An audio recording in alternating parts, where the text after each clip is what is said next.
Fuck the introduction. That's the first thing I want to say. Zion is an absolute bust, and I was absolutely right. I've been right since 2019 that I had absolutely no and zero faith that this guy was going to take the NBA to the next level, let alone be the face of the NBA. I want my damn apology. Matter of fact, I changed my mind. Fuck y'all apology. But y'all just don't know basketball as y'all think y'all do. We are now entering, I believe it's been 5 years, going on to 6. I guess this is excluding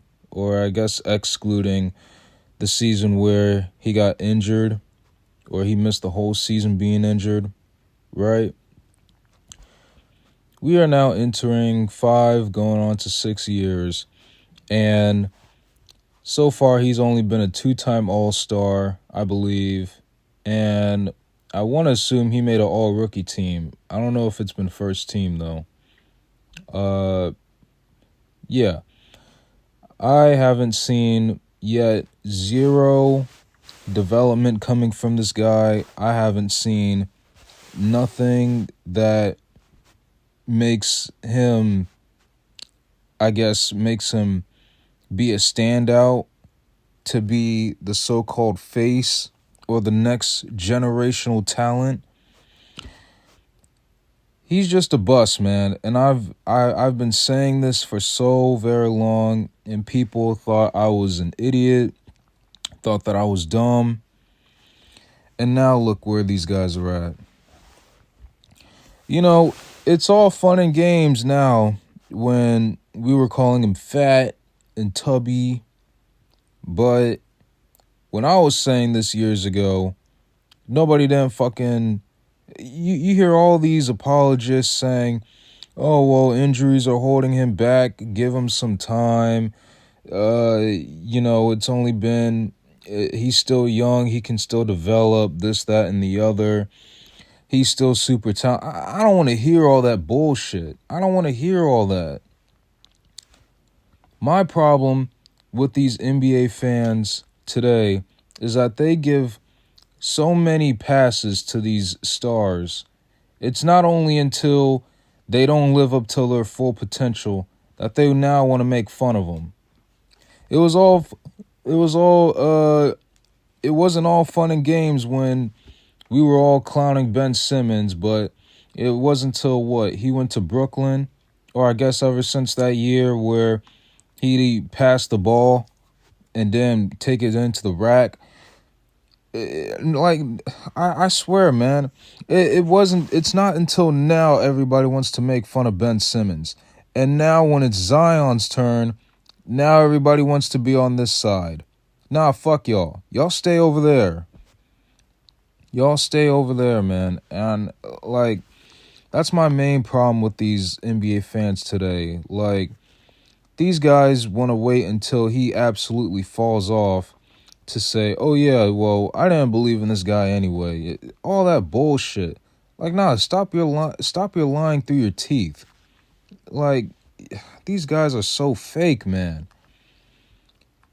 First off, let me say this to the people that say Zion can be talented elsewhere. And I spoke to RJ about this. Shout out to my guy RJ, Sports Facts. Go subscribe to his channel and tune in to the Unfiltered Sports Podcast. But I was talking to him and his co-partner, or co-host, CEO, right?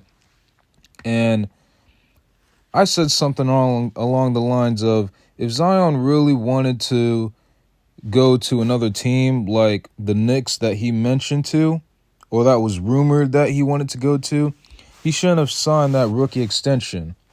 But no, he signed it. So he was willing to stay in New Orleans just to not do shit, but to sit his fat ass on the bench, laughing and giggling with teammates and other personnels on the bench, and instead of trying to develop your game and get into the lab, you rely on my guy Brandon Ingram to carry not only the team but your fat ass into the playoffs.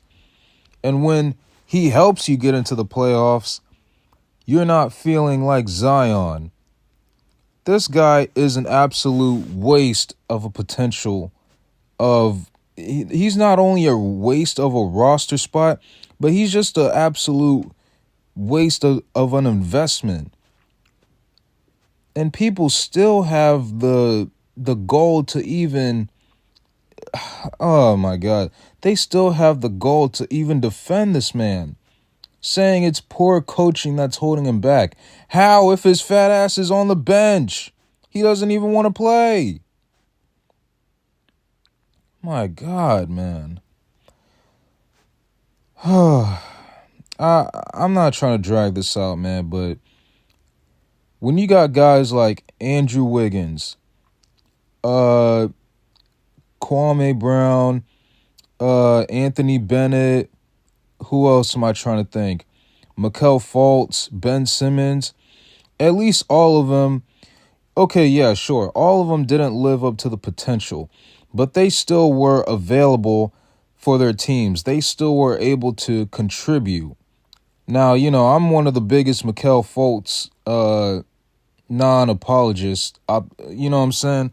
I already knew this guy was going to be a bust, but at least I can respect the fact that he was there for the 76ers. He played his heart out for the Magic, right? He played his ass off until he got bounced out of the league. So why all of a sudden we're not giving the same smoke for Zion? You look at all the people that are ahead of Zion, right? Like, I'm talking about the younger stars. We not even talking about the veterans or none of that. I'm talking about all the stars that came with Zion in that same draft class and after.